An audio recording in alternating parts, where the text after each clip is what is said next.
worst speaking times, just when everybody's eaten and they're ready to just settle down into a quiet nap. So hopefully you won't do that tonight or this afternoon. We certainly have a lot to cover. So the first thing I'm going to do is answer a whole bunch of questions. I have one question I'm actually going to save until the end. But the first one I want to address is there were some questions about high blood pressure. I do encourage you to go to my website up there. I've got a whole handout on just blood pressure alone. But just a few main points from there. So the more plant-based your diet, the lower your blood pressure. You do need to obviously limit the sodium or salt in your diet. Now, foods particularly associated with lowering blood pressure are your leafy greens, your berries, flax seeds and chia seeds, beetroot and pomegranates. So there's a list of your blood pressure hero foods. You need to avoid alcohol and caffeine. Both of those will obviously raise your blood pressure. No smoking. Regular exercise lowers your blood pressure. Always aim for an ideal body weight. Sometimes even just a few kilos loss of body weight is enough to bring that blood pressure down by a significant amount. We know that healthy sunlight exposure lowers the blood pressure, and that's through mechanisms involving the vitamin D. Stress management is essential, and your main herbs, the main ones that I would suggest, are the garlic, hibiscus, and hawthorn berry. So they're your main ones for vitamin D. So that's a bit of an overview for blood pressure. Now, I had some questions on asthma. Now, asthma is a little bit tricky. That is one that has got some abilities to basically help with lifestyle measures, but it is also a very dangerous condition. So I would never ever suggest that you adopt lifestyle measures at the expense of your medication, because you can go very quickly from feeling okay to not breathing at all. So always want to just make sure you understand that when I give you this information. But essentially, a plant-based diet does significantly improve subjective symptoms in individuals with asthma, but also has been shown to improve a lot of the clinical measurements, and that includes lung function with its vital capacity and forced expiratory volume. It also improves the physical working capacity and reduced allergy-associated antibodies. So these are all factors that we clinically look at when we're dealing with asthma, and it definitely does make a big difference with that plant-based diet.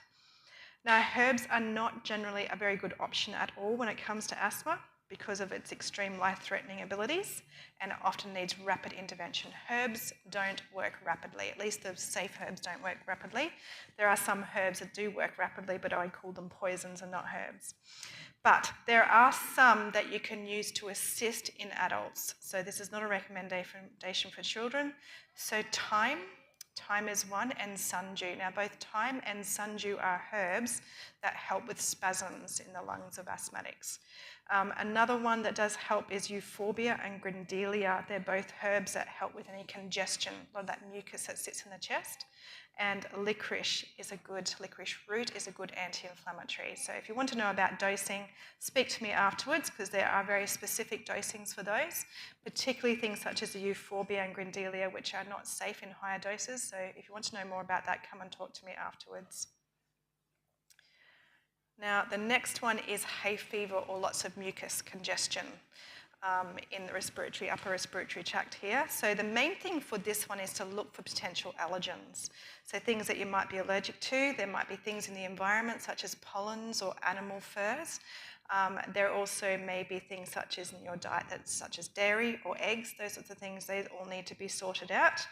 But there's some really wonderful herbs that help with lots of congestion and mucus. That first one I would recommend is eyebright. Now, eyebright's a wonderful herb that does help with a lot of that congestion. Elderflower is another beautiful one. Ground ivy. So they're the three that are really focusing in on that, lots of mucus and congestion. If you have a lot of allergy associated with it, then the nettle leaf, stinging nettle leaf, is a great one. And if there is a lot of infections that you get, whether it's sinus infections or anything like that, then I would add in some echinacea. So that's a nice little list for hay fever and lots of mucus in the upper respiratory tract. And another one about reflux. So I'm going to give you a bit of a rundown on this one as well. Now, the trick with reflux disease from the stomach is that you need to have a diet that's low in animal products. And that is because your acid in your stomach has to increase significantly more to digest animal products compared to when you're digesting plant products. So the idea here is to get as little animal products in as possible. We know that a high fibre diet protects against reflux. And we also know that if you're having a high fat intake, this fat's associated with a lot more symptoms, because when you eat a meal that's high in fat, the little sphincter, this physiological sphincter that sits at the top of the stomach, doesn't work very well. It suppresses its function, so you're going to get a lot more reflux. And that happens in the presence of fat. So more acid will creep up into the esophagus in that way. So if you're having a plant-based diet, you're going to avoid a lot of fat, and also obviously a lot of those animal products that you need to obviously drop that pH for. Also, you need to avoid caffeinated beverages, soft drink and spicy foods. All of those really irritate the reflux. And obviously no alcohol or cigarettes. There are some fantastic herbs for this one. The top of my list is slippery elm powder or marshmallow root. They're both pretty much equivalent in terms of providing relief. And a very easy one to take. You literally just put a heaped teaspoon into either a plant-based milk or something of that nature and drink that 3 times a day. Another really good one is meadow sweet. Meadow sweet is a special herb that does really help with the reflux. The only downside to that is if you have a salicylate allergy, you might want to avoid that one. Chamomile, good old-fashioned chamomile, is great, and licorice root. And just a reminder from the previous talks I did about licorice root, you do need to avoid that if you've got high blood pressure. There is a potential to put your blood pressure up with that one. All right, and the final one that I will talk about before we start the talk is all the skin conditions I got asked about. And there were several. We're talking about eczema, psoriasis, and also skin cancer. So I'm going to start with eczema.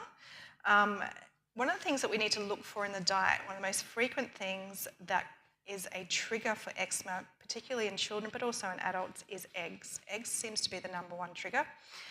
But also we've got chicken, milk, and beef.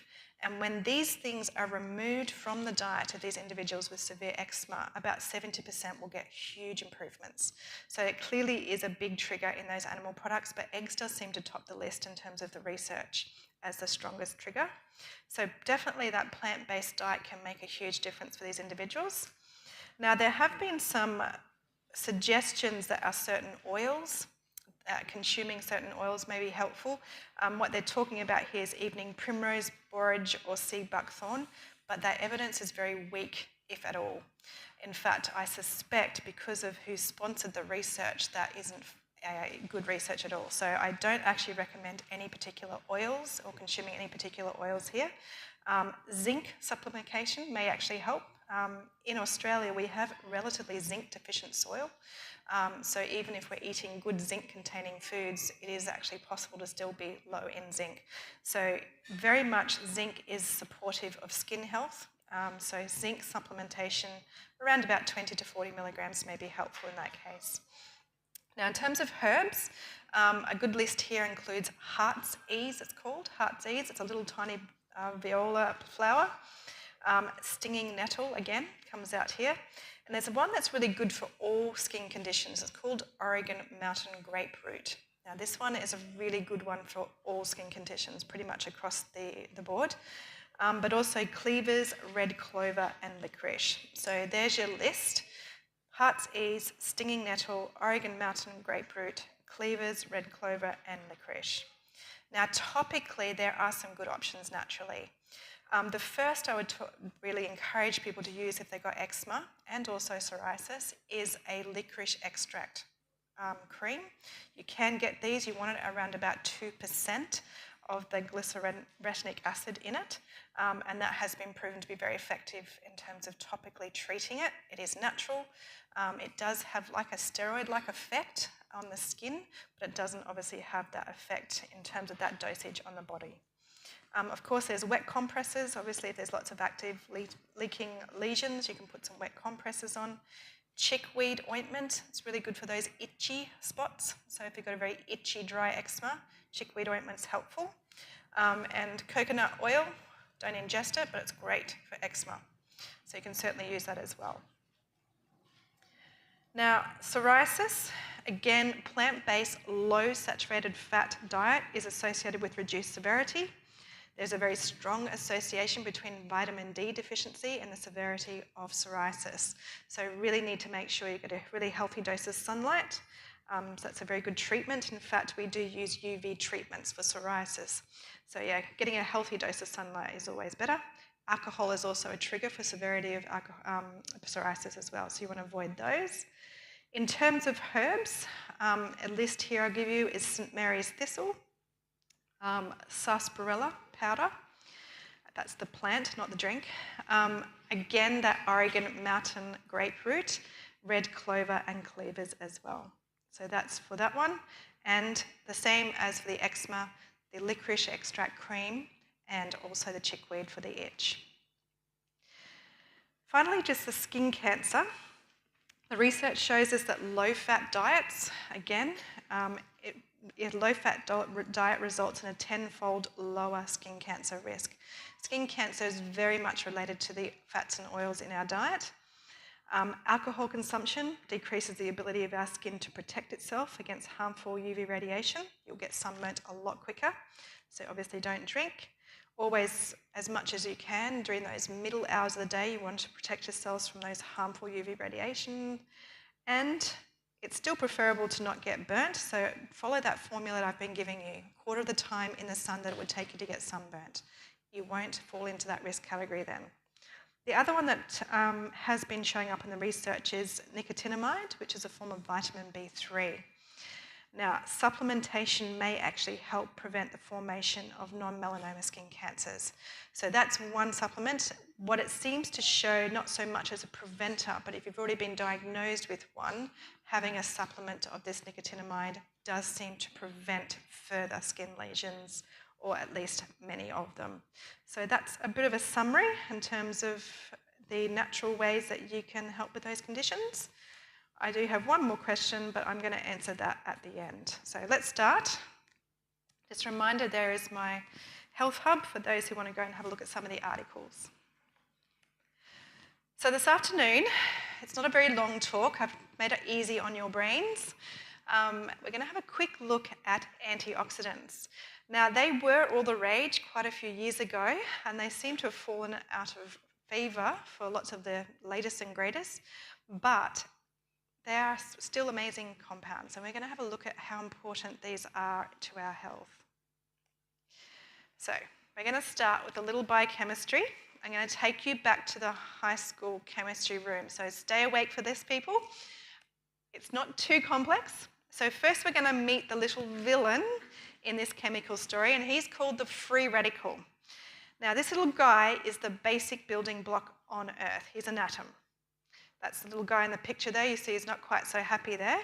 And that little unhappy face, that represents the very middle of the atom, the nucleus, and he's made up of lots of protons and neutrons. The red dots that are circling around the outside, they orbit around the nucleus of that little face. Now, electrons, those little red dots, always like to have partners. They like to come in pairs. Now, as you can see, this unhappy little atom, this little guy, has an unpaired electron. It makes it very unstable and highly reactive. And when an electron loses its partner, it frantically starts a search for a new one. So essentially, any atom or molecule made up of atoms that is missing an electron is called a free radical. Now, in its search for an electron partner, it actually sets off a whole chain of events, a chain reaction. It steals an electron from someone nearby, the nearest stable atom or molecule, and although the free radical has now formed a stable atom itself, a new unstable atom or molecule is created, and that chain reaction continues. And you might go, so what? What's the big deal? So we have a lot of unstable atoms and molecules running around our bodies. Why is this important? Well, when these free radicals accumulate in our bodies, they can cause a lot of serious damage. So before I launch into that damage caused by free radicals, I will say that some free radicals are used by our bodies, such as the immune system. They use them to help kill off unwanted pathogens, and also in the blood vessels as well, they help to dilate them. So they do form a crucial part of metabolizing nutrients from food into energy that we use every day as well. Now, so while we need some free radicals, when too many accumulate, that's when it becomes damaging. And so what happens? These unstable molecules, as the chain reaction continues, will cause damage to many aspects of the cell, including the DNA. So it leads to mutations there. It damages the RNA. The cell membrane itself gets damaged. Proteins such as enzymes and receptors are damaged, and even the fatty acids or lipids within the cell as well. So these cells in turn become seriously injured, can't function properly, and can even die. So it is important that we stop the buildup of these free radicals. Now it's time to meet the hero. This is the antioxidant. He's the hero in this story. Antioxidants are also known as free radical scavengers. They're truly amazing molecules. They are so stable, they can actually donate electrons without becoming free radicals themselves. It's kind of a story in there, isn't there? I'm sure there's a nice spiritual message there, but I won't go too much into that. So that is what they do. They go around neutralizing free radicals and turning them into stable, non-damaging atoms and molecules. And of course, they are preventing new ones from forming. So antioxidants are absolutely essential to the survival of all living creatures. Without them, we would die very, very quickly. So this is the antioxidant versus the free radical. Now, the final part of this biochemistry lesson is oxidative stress. We often hear this term in the context of free radicals and antioxidants, but what does it actually mean? Essentially, there's far too many free radicals, and you're not able to neutralize these and repair the damage it causes. So that's when there's not enough balancing antioxidants in the system. And when you're in this state, we call this oxidative stress. So too many free radicals, not enough antioxidants. Now, let's have a look at some of the lifestyle factors that can lead to oxidative stress. Now, there are a number of things that can contribute to these excessive free radicals. There is environmental ones, such as air pollutants, pesticides and a variety of toxic and industrial chemicals, radiation that can come from X-rays or excessive UV radiation, and dare I say, a lot of the electromagnetic radiation that now surrounds us. It also includes lifestyle factors such as smoking, alcohol. Now, free radicals are very high in poor food choices, such as nutrient-poor foods like fried foods, processed foods, particularly animal products in these categories. Actually, I'll just go, red meat is particularly vulnerable to oxidation or free radical formation because of its high heme iron content. Now, infections. All infections, whether from bacteria, viruses, fungal infections, all of these do cause significant oxidative stress. I'll say excessive and prolonged exercise. I doubt this is anyone's problem in this room. That's really the realm of an elite athlete. And too much mental stress. That's a really important one as well. There are many others, but these are just some of the big ones. So, oxidative stress and disease. What has it been implicated in or a contributing factor to? Cancer, heart disease, diabetes, kidney disease, decreased immunity, increased risk of autoimmune disease, allergies, Alzheimer's disease, Parkinson's disease, arthritis, aches and pains, cataract formation in the eyes, fatigue, and all the symptoms and signs of aging, including wrinkle formation, just to name a few. Now the question remains, what can we do to prevent the oxidative stress or the formation and accumulation of free radicals? Well, we do have a few enzymes with free radical detoxifying activities in our body. We also have a few naturally occurring antioxidants in our body that we can make. However, The vast majority of antioxidants are found in the whole food plant-based diet that we consume. They're abundant in all the seeds, fruits, leaves, and roots of many plants. So bear in mind too that some of those detoxifying enzymes in our own body, they need these micronutrients as well that we obtain from the plants to assist their function. So this is where we're going to find all of our antioxidants, or nearly all of them. There are literally thousands of these that we can find in the plant kingdom. I'm going to just give you a list of some of the very common ones. We have all the vitamins, particularly vitamin C and E. Vitamin E, there's actually 8 different kinds. There's the carotenoids, another type of very powerful antioxidant, more powerful than vitamin C and E, and they include things such as the lycopene, lutein, astaxanthin, and beta-carotene. We have a very large group of polyphenols that include the flavonoids, which have a whole subgrouping in themselves. We have lignans, resveratrol, and curcumin that fall into that category. There's also a whole variety of minerals. Selenium is one of them, copper, zinc, manganese, and many, many, many, many more. Couldn't possibly put them all on a slide. Now, most of us are not nutritionists, so is there a simple way for us to work out where to find all these important antioxidants to include in our diet? The answer is absolutely, and God has given us the most eye-catching clue. You can't miss it. The rainbow. It's the rainbow of colours in our plant foods that really give us an indication of all the antioxidant goodness available for our bodies to use. So we were created to see and enjoy the colours around us, and there's nothing quite like seeing a rainbow, is there, even when it's on our plate. And in fact, this brilliant astrological phenomenon is so rich with meaning and importance far beyond the reference to antioxidants. I'm going to digress for a moment to talk a little bit about this. I was once the president of the astronomy club, which had all of 3 members, so I can't help myself. So hopefully the next time you sit down to enjoy a meal of rainbow colours, you won't forget this little lesson. Now, there is a group of people, the LGBTQI+ community, that have adopted the rainbow as a symbol of inclusion, equality, pride in their diversity. Whilst I'm very grateful that this community has brought into prominence this rainbow again, I don't believe they've quite understood the origin or the true meaning, and I'd love to take this opportunity to explain what I mean.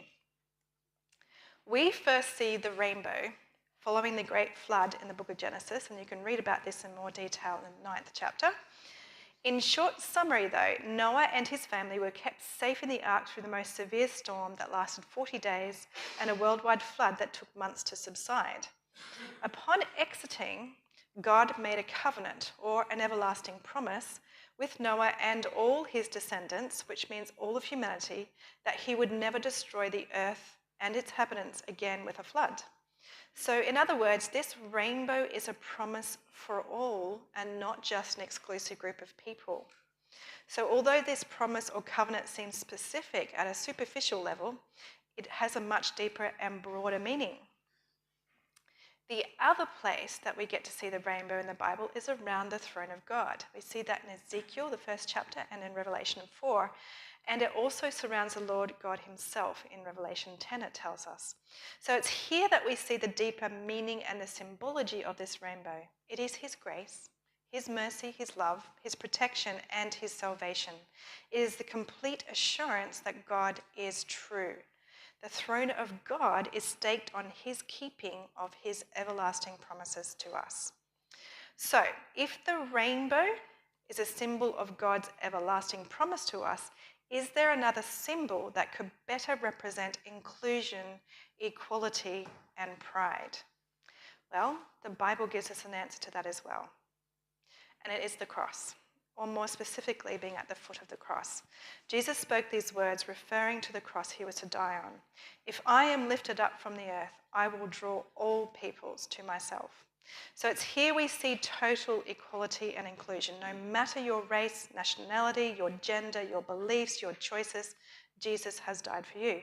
We're all sinners, alike in this human family, in need of a saviour. And if you need a symbol of pride, then the cross provides us with the only source of pride that we should have.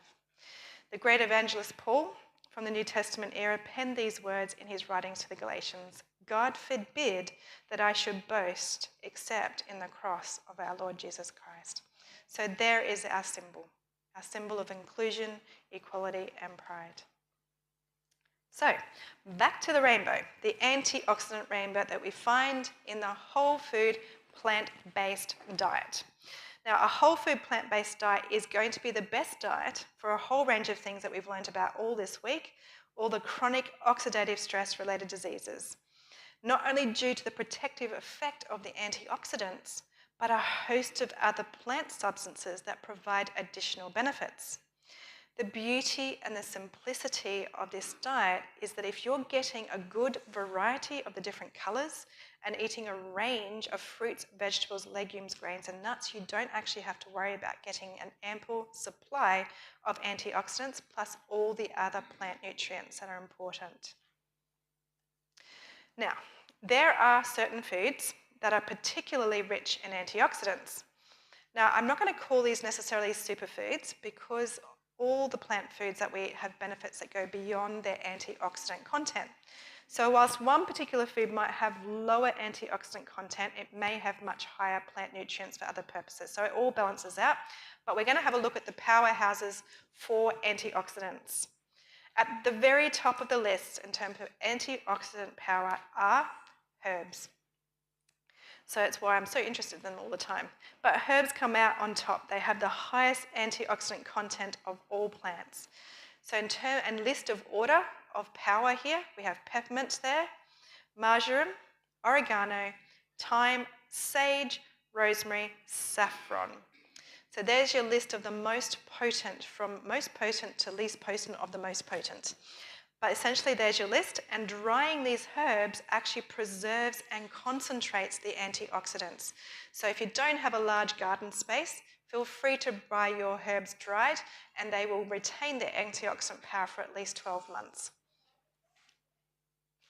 The next group that comes out after herbs are the sprouts.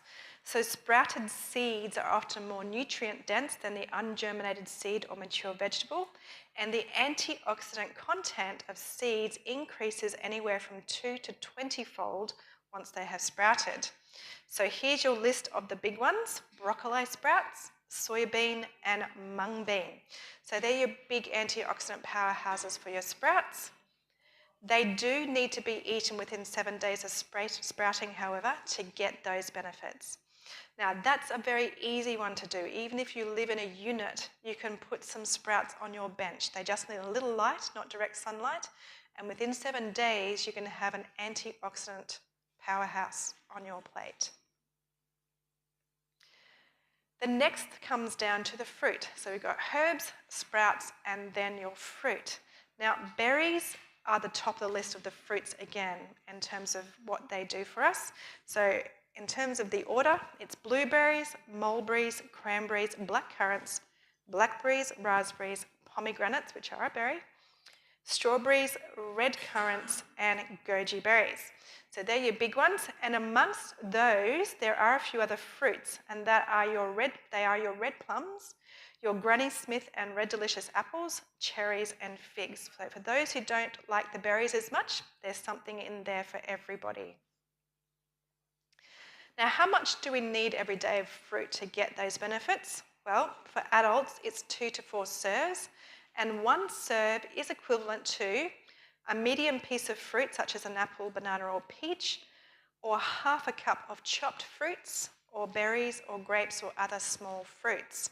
So you want to try and get at least 2 to 4 serves each day. I'd probably push it closer to the 4, but that's what the recommendation is. And I would also say try at least to get 1 serve of the berries in each day. Now, in the vegetable world, so next comes the vegetables. The antioxidant stands out are your greens. So kale, rocket, spinach, Brussels sprouts, and broccoli are your big ones. Fantastic little antioxidant powerhouses. The recommended daily intake of vegetables for adults is 5 to 6 serves. So 1 serve is equivalent to half a cup of your cooked greens or orange vegetables. So things such as broccoli, carrot, spinach and pumpkin, a cup of leafy green or raw salad vegetables, half a cup of sweet corn, or half a medium potato or sweet potato. So I recommend that you get at least 2 of those servings from the green category to get that antioxidant benefit. Then we have legumes. Now the legume or bean family, the ones that pack the most antioxidant punch include kidney beans. They are definitely at the top of the list, followed by black beans, pinto beans, and then a whole variety of those smaller lentils. After that, we come to the nuts. So if you're looking for a handful of high antioxidants nuts, be sure to include pecans at the top of the list, and then also walnuts, chestnuts, hazelnuts, and pistachios. So they're your big 5 for the nut categories. Then we have our seeds. These can be a great source of antioxidant. In fact, the very first one, the nigella seeds, goes completely off the charts, way above everything else. So nigella seeds, or what we call the black cumin seed, is off the Richter scale in terms of its antioxidant punch. After that, we have flaxseed in the ground or whole form, chia seeds, particularly the black ones, sesame seeds, and pumpkin seed. So there's your list of seeds for antioxidants. Now, when it comes to serving size, legumes, nuts, and seeds are basically put into the one category, and you need 3 serves of these every day. So 1 serve is about equivalent of 1 cup of cooked legumes, 170 grams of tofu equivalent, or 30 grams of nuts and seeds. So that's what your serving size looks like for your legumes, nuts, and seeds. Let's have a look at your whole grains. They're not as colourful. They don't have quite the variety or the intensity of colours, but they still have some superheroes in this category. I'll have a look at the gluten-free range first for those who are interested. So sorghum, particularly the black coloured variety, is very, very good. Quinoa, the black or the red kind, come out better. Wild or black rice, that's actually 10 to 15 times the antioxidant content of normal rice. Buckwheat is also a powerhouse. It beats the barley, oats and rye and wheat. And even popcorn can pack a pretty good antioxidant punch, but not once you add in all the sugar and everything else. That's just fresh popcorn that you make yourself. And then we have the gluten-based ones, and that includes your rye, your oats, your barley, spelt wheat, and Coruscant wheat. They're your big ones for the whole grains. I will say though, when you start heavily processing these grains, you will lose much of the antioxidant benefit. So obviously you need to try and get these in their whole grain or whole meal form. So you certainly can grind them down to a whole meal or use them in a whole grain form. But once you start taking off the outer coatings and start doing all sorts of bleaching to it, then you're going to lose that antioxidant benefit. So your daily intake of whole grains, what's recommended here is actually 4 to 6 serves. So 1 serve is equivalent to a slice of wholemeal or whole grain bread, half a medium, about a 40-gram roll of bread there, half a cup of cooked rice or noodles or barley or quinoa, buckwheat, etc., all those grains, or half a cup of cooked porridge as well. So there's your options in terms of what to eat for your whole grains and the number of serving sizes. Now, can we get our antioxidants from supplements? Do we get our antioxidant supplements from here? No, it's not effective. Generally speaking, we cannot. So the research so far has not provided any good evidence that isolating the antioxidants in supplement form have any sort of positive impact on our health.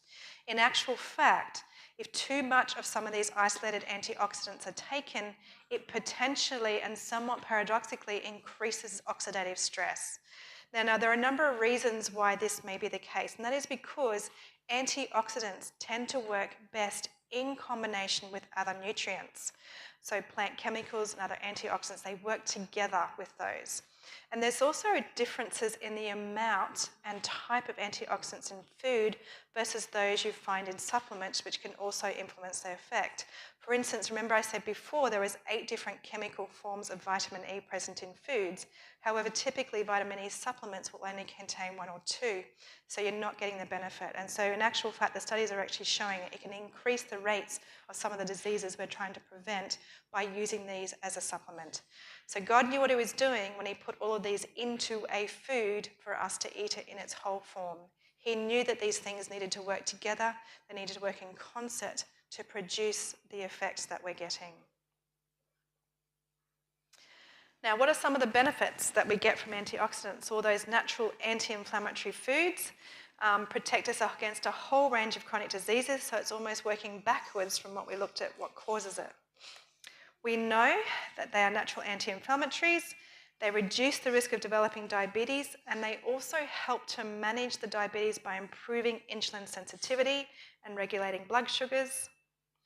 Antioxidants help to lower the risk of cancer to the bowel, prostate, skin, uterus, and breast, and they do this by protecting the DNA from damage and controlling that tumour growth rate as well. Antioxidants will improve heart health by contributing to lower blood pressure, lower bad cholesterol, and helping to prevent blood clots. Some antioxidants have been shown to boost the function of the brain, protect against memory loss and neurodegenerative diseases such as Alzheimer's. They can also help with mental health such as depression and anxiety.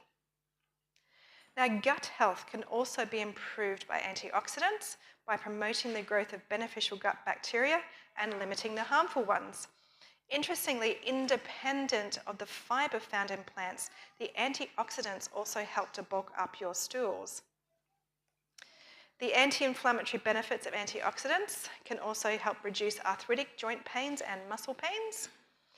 And although we can't stop the aging process, we can certainly age more healthy with plenty of these antioxidants, slowing down the formation of wrinkles and reducing the risk and severity of chronic diseases that come on with age. So these are just some of the major contributions that antioxidants give us.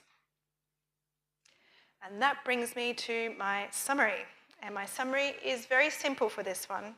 To receive all the health benefits from antioxidants and their plant nutrient relatives, consume your culinary colours that God has provided in the whole food plant-based diet, and be thankful for the promise of salvation when you see the rainbow of foods on your plate each day. Thank you. Now, I did promise that I was going to address one more thing before Rui gets up to speak. We've got a little bit of time.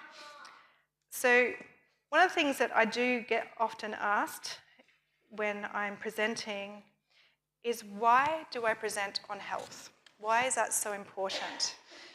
What is it about the health message that provides us with some sort of interest in our time? And I have a good reason for this, and it's not just obviously because of my profession, but I believe it is a message for this time. And why do I say that? Well, the book of Daniel, which was written for the latter days, a few times it says it's for the latter days. This is telling us that's a time of the end and for God's people just before his return. And how does the book of Daniel start? It starts with 4 young men going into Babylon. They're taken captive into Babylon. Now, we learnt this morning about Babylon now, didn't we? We are living in a world where Babylon exists. We are surrounded with the messages of Babylon. We're surrounded with the temptations of Babylon as well.